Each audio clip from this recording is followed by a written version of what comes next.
Hello friends, ఈరోజు వీడియోలో మనం మాట్లాడుకోబోతున్నాం ఒక పెద్ద గుడ్ న్యూస్ గురించి. ఏపీఎస్ఆర్టీసీలో 7,673 రెగ్యులర్ ఉద్యోగాలు అయితే రాబోతున్నాయి. డ్రైవర్, కండక్టర్ మాత్రమే కాదు, డిపో లెవెల్ నుంచి హెడ్ ఆఫీస్ వరకు మల్టిపుల్ కేటగిరీస్లో అయితే భారీ రిక్రూట్మెంట్ అయితే చేయబోతున్నారు.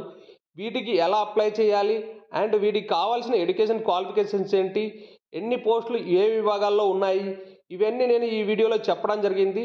కాబట్టి మీరు ఈ వీడియోని ఎండ్ వరకు చూడండి. ఈ నోటిఫికేషన్కి సంబంధించిన కంప్లీట్ డీటెయిల్స్ మీరు ఈ వీడియోలో తెలుసుకోవడం జరుగుతుంది. ఏపీఎస్ఆర్టీసీలో ఉన్న 7,673 రెగ్యులర్ పోస్టులకు సంబంధించి ఒక గుడ్ న్యూస్ అయితే రావడం జరిగింది. ఇవి తొందరలోనే మనకు నోటిఫికేషన్ రూపంలో మనకైతే ఇవ్వడం జరుగుతుందని చెప్తున్నారు. సో మనం వీటిలో ఏ పోస్టులు ఖాళీగా ఉన్నాయి, ఏ క్వాలిఫికేషన్తో అప్లై చేసుకోవచ్చో మనమైతే ఇప్పుడు చూద్దాము. ఏపీఎస్ఆర్టీసీలో చాలా కాలం తర్వాత 7,673 ఉద్యోగాలకు సంబంధించి భారీ రిక్రూట్మెంట్ అయితే నిర్వహించబోతున్నారు. ఈ నోటిఫికేషన్ ద్వారా ఎస్ఎస్సి, ఐటీఐ, ఇంటర్మీడియట్, డిగ్రీ క్యాండిడేట్స్కి అయితే ఒక అద్భుత అవకాశం అని చెప్పొచ్చు. ఇందులో చాలా వరకు అయితే పోస్టులు అయితే ఖాళీగా ఉన్నాయి. ఈ అవకాశాన్ని అయితే సద్వినియోగం చేసుకోండి. మొత్తం పోస్టులు అయితే ఈ విధంగా ఉన్నాయి. ఇందులో వచ్చేసేసి డ్రైవర్, కండక్టర్, మెకానిక్స్ అండ్ శ్రామిక్స్ అంటే helpers, technical and office staffs, ఇలా అయితే చాలా వరకు పోస్టులు అయితే ఉన్నాయి. సో వీటికి ఎడ్యుకేషన్ క్వాలిఫికేషన్స్ బట్టి మీరైతే అప్లై చేసుకోండి. ఇక్కడ ఇచ్చారు చూడండి, మనకు పోస్ట్ వైజ్ అయితే ఇక్కడ ఇచ్చారు. డ్రైవర్ పోస్టులు వచ్చేసేసి 3,673 పోస్టులు అయితే ఉన్నాయి. కండక్టర్కి సంబంధించి 1,813 పోస్టులు అయితే ఉన్నాయి. రిమైనింగ్ పోస్టులన్నీ మనకు టెక్నికల్ అండ్ నాన్ టెక్నికల్ పోస్టుకు సంబంధించినవని మనకైతే చెప్పడం జరిగింది. అలాగే వీటికి అప్లై చేసుకోవడానికి అర్హతలు కూడా ఇచ్చారు.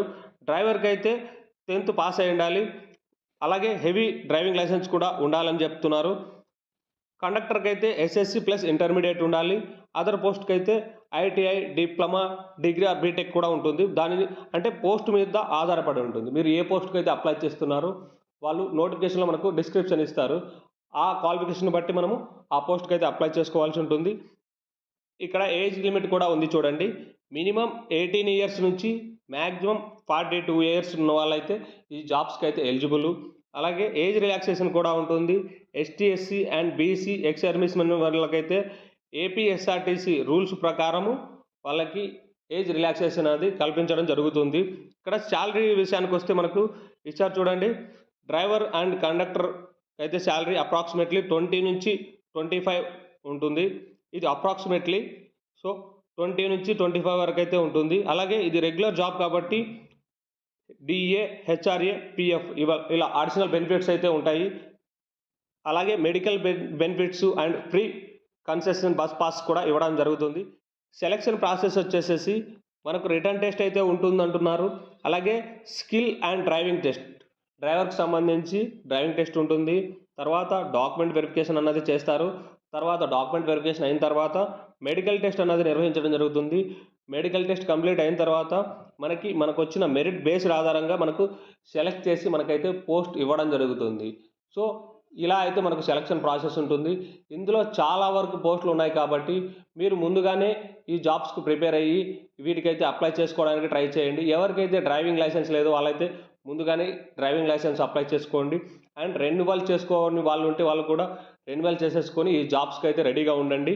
ఎందుకంటే ఇవన్నీ రెగ్యులర్ పోస్టులు కాబట్టి మీరు ముందుగానే ప్రిపేర్ అయి ఉండండి. ఈ నోటిఫికేషన్కి సంబంధించి మనకు త్వరలోనే నోటిఫికేషన్ రిలీజ్ చేస్తామని అయితే చెప్తున్నారు. అలాగే ఈ నోటిఫికేషన్ అంతా ఆన్లైన్లోనే అప్లై చేయాల్సి ఉంటుంది. సో ఈ నోటిఫికేషన్ రిలీజ్ అయిన తర్వాత నేను సపరేట్గా ఇంకొక వీడియో వచ్చేసి అయితే మీకు అప్డేట్ చేయడం జరుగుతుంది. సో మీరు కూడా ఈ జాబ్కి సంబంధించిన అప్డేట్స్ తెలుసుకోవాలనుకుంటే వాళ్ళ అఫీషియల్ వెబ్సైట్ ఇచ్చారు చూడండి. ఈ వెబ్సైట్లోకి వెళ్ళి మీరు మీ నోటిఫికేషన్ యొక్క అప్డేటెడ్ డీటెయిల్స్ అయితే తెలుసుకోవచ్చు. ఇంపార్టెంట్ పాయింట్స్ వచ్చేసేసి ఫేక్ ఏజెన్సీని అయితే నమ్మద్దు. డాక్యుమెంట్స్ అయితే రెడీగా పెట్టేసుకోండి. అంటే మీ డ్రైవింగ్ లైసెన్స్ వాటికి సంబంధించిన వ్యాలిడిటీ అయితే చెక్ చేసేసుకొని అవన్నీ అయితే రెడీగా పెట్టేసేసుకోండి. అలాగే అఫీషియల్ అప్డేట్స్ కోసం ఏపీఎస్ఆర్టీసీ వెబ్సైట్లో మాత్రమే మీరు సెర్చ్ చేసేసి అక్కడ అప్డేట్స్ అయితే తెలుసుకోండి. సో ఈ వీడియో మీకు నచ్చినట్టయితే ఈ వీడియోని లైక్ చేయండి, మీ ఫ్రెండ్స్కి అయితే షేర్ చేయండి. Thank you.